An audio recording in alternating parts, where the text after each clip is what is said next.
আমি মেসির সবচেয়ে বড় হেটার। 2016 সাল থেকে মেসি ভক্তদেরকে শুধুমাত্র একটি প্রশ্নই করেছি, মেসির ইন্টারন্যাশনাল ট্রফি কোথায়? মেসি ডান পায়ে জোর পায় না, Messi club legend, Messi Barcelona ছাড়া কিছুই না। এইসব কথা বলে অন্যরা যখন মেসিকে ট্রল করত, তখন আমি মনে মনে সবচাইতে বেশি খুশি হতাম, যেটা খুবই স্বাভাবিক। একজন ব্রাজিল এবং রিয়াল মাদ্রিদ ফ্যান মেসিকে হেট করবে, এটাই হয়তো স্বাভাবিক।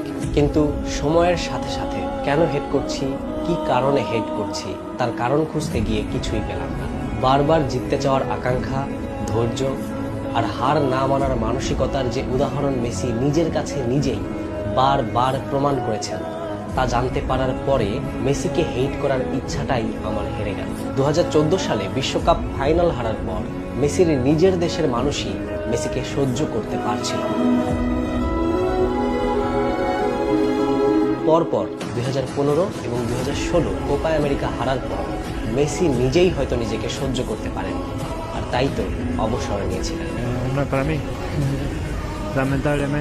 ক্লাবের হয়ে এত উপার্জন কি আসলেই পেরেছিল মেসির ক্ষুধা মেটাতে? আসলে কি পেরেছিল মেসিকে সত্যিকারের জয়ের আনন্দ দিতে?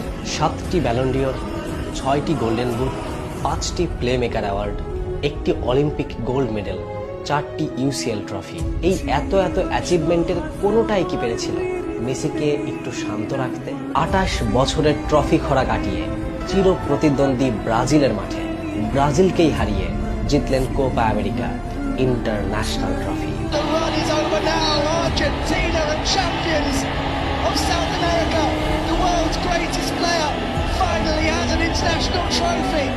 ইউরোপের চ্যাম্পিয়ন ইটালিকে হারিয়ে জিতলেন ফিনালিসিমো।